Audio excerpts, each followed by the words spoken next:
The apex arena of Vorthon Prime was designed to break the strongest warriors in the galaxy. For 3 centuries, it had served as both entertainment and execution ground, where the condemned-faced creatures pulled from the darkest corners of known space. The survival rate was exactly 0%, which made it the perfect place to dispose of an inconvenient human. Maya Chen, age 19, had made the mistake of witnessing something she shouldn't have: a weapons deal between the Syndicate and Rebel forces that could destabilize 3 systems. The Vorthon crime lords who ran the operation had a simple solution: throw the witness into the arena and let the beast solve their problem. Place your bets, sentience. The arena announcer's voice boomed across the packed Colosseum as 60,000 spectators settled into their seats. Tonight's entertainment features a rare specimen, a genuine Deathworlder human. Laughter rippled through the crowd. Most had never seen a human before, and this one looked particularly unimpressive. Small, pale, wearing nothing but the standard grey prisoner's jumpsuit. No weapons, no armor, no enhancements. Even the betting odds were ridiculous: 10,000 to 1 against survival past the first minute. Crime Lord Vexstar leaned back in his luxury box, already counting the profits from tonight's spectacle. Humans were supposed to be from some backwater world called Earth, barely advanced enough for spaceflight. This would be over quickly. Down in the arena prep chamber, Maya stretched methodically, working through the routine she'd performed every morning since childhood. On Kepler 442b, everyone learned the morning exercises movements, designed to keep joints flexible under crushing gravity and muscles ready for the 100 daily emergencies that came with living on a world actively trying to kill you. The guard who brought her final meal, a nutritional paste that smelled like industrial solvent, watched with amusement as she continued her stretches. "Enjoying your last moments, meat?" The guard sneered. He was Krillian, 8 feet of scales and natural armor that had evolved on a heavy gravity world. "Maybe if you beg pretty enough, Lord Vexstar will make it quick." Maya looked up at him with mild curiosity. "Is this considered heavy gravity for you?" she asked, genuinely interested. The arena world registered 1.4 times galactic standard, about half what she was used to. The guard's laugh died when he realized she wasn't joking. The arena floor was a nightmare landscape of razor crystals, acid pools, and shifting platforms suspended over pits that glowed with molten metal. Designed to challenge even enhanced warriors, it was a 3-dimensional maze of death that had claimed champions from across the galaxy. Maya emerged from the contestant tunnel and immediately assessed her environment with the clinical detachment of someone who'd grown up on a world where environmental analysis was the difference between living and becoming fertilizer. Gravity, comfortable. Atmosphere, breathable but thin, probably easier to move quickly. Terrain, unstable crystalline formations over superheated substrate. Natural weapons, abundant. Escape routes, 7 obvious 12, if she was willing to take some damage. The crowd's cheering faded to confused murmurs as she began moving through her warm-up routine in the center of the arena, apparently oblivious to the danger. "What is she doing?"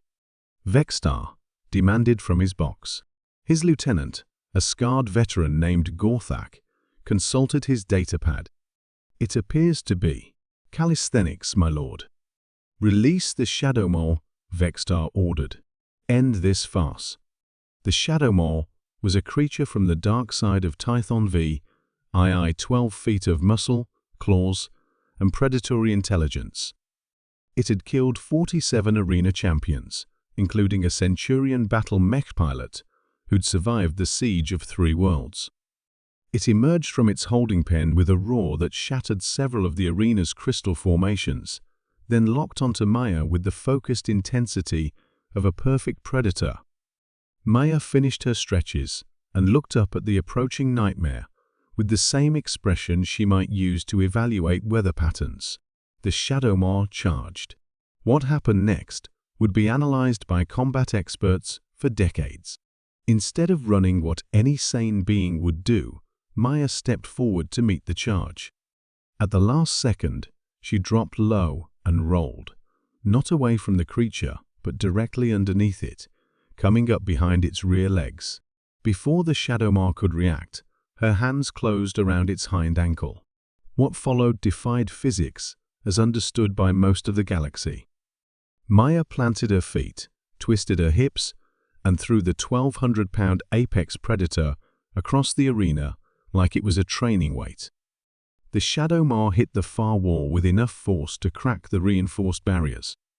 It slid to the ground, dazed and suddenly much more cautious about its opponent. The arena fell silent. "Impossible," breathed Gorthak. "The gravity differential alone should make that." "Release everything," Vexstar snarled. "All of them. Now." What followed was less a fight than a masterclass in applied physics and predator psychology taught by someone who'd grown up on a world where both were matters of daily survival.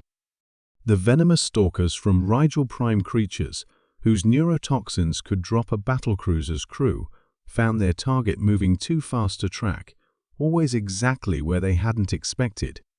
Maya didn't fight them so much as redirect them, using their own momentum and hunting instincts to send them crashing into each other. The crystal borers, living siege engines with diamond-hard carapaces, discovered that their impenetrable shells became leverage points when grabbed by someone strong enough to use them as clubs against their own kind. The Void Wraith's energy beings, that fed on fear and despair, simply couldn't get a grip on someone whose emotional state registered as mildly interested while surrounded by galactic-class killing machines. Maya moved through the chaos with the fluid efficiency of someone who'd spent her childhood playing tag with creatures that made these arena champions look like domestic pets. Every movement was economical, purposeful, and devastatingly effective. When a pack of razor wolves tried to surround her, she simply picked up a crystal borer carcass and used it as a shield, then as a weapon, then as a projectile to clear the entire pack in one throw. When the Crimson Basilisk, a creature whose gaze could allegedly turn living tissue to stone, locked eyes with her, Maya stared back with the calm intensity of someone who'd been outstared by worse things during her morning jogs. The Basilisk, unnerved, was the first creature in arena history to voluntarily retreat to its holding pen. 4 minutes and 37 seconds after entering the arena, Maya stood alone among the wreckage. 17 of the galaxy's most dangerous creatures lay scattered around her, some unconscious, some dead, most simply too intimidated to continue fighting. She wasn't even breathing hard. The crowd sat in stunned silence. In the luxury boxes, crime lords, who'd built fortunes on their ability to predict violence, found themselves staring at their first miscalculation in decades. Maya looked up at Vexstar's box and spoke in a voice that carried clearly through the arena's acoustics. "I assume this settles my debt?" Vexstar, whose ancestors had conquered star systems and who personally commanded armies that made governments surrender, found himself nodding like a subordinate receiving orders. "Of course," he managed. "Your transportation will be arranged immediately." Maya nodded politely and walked toward the exit tunnel, stepping over the unconscious form of a creature that had killed gods on its homeworld. "Oh," she called back without turning around. "Next time you want to disappear a witness, maybe check what kind of world they're from first."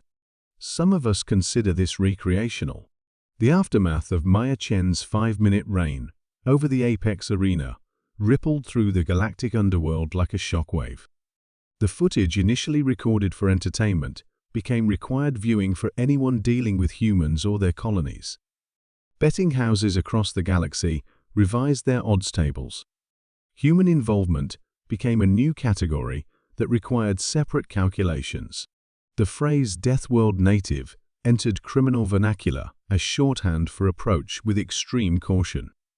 Vexstar's syndicate, meanwhile, discovered that their former prisoner had left them a parting gift: During her brief stay in their detention facility, Maya had apparently memorized the locations of their major operations, security protocols, and financial networks.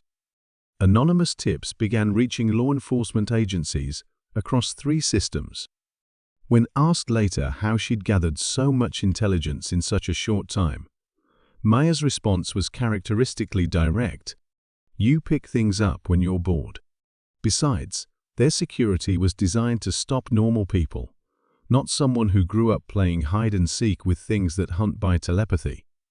The Apex arena of Vorthan Prime still operates, but it now carries a disclaimer that would have seemed like science fiction just months earlier. Warning: Deathworld humans are not permitted as contestants due to safety concerns for both spectators and other participants. It was the first time in galactic history that an arena designed to kill the strongest beings in known space had to restrict entry due to one species being too dangerous for the entertainment. Maya Chen returned to her home on Kepler 442b, where she went back to her job as a junior environmental surveyor, a position that, on her world, required her to fight for her life an average of 12 times per standard workday. She considered it a significant improvement over arena fighting. "Too easy," she'd told her friends. "No real challenge when you knew exactly what was trying to kill you and why."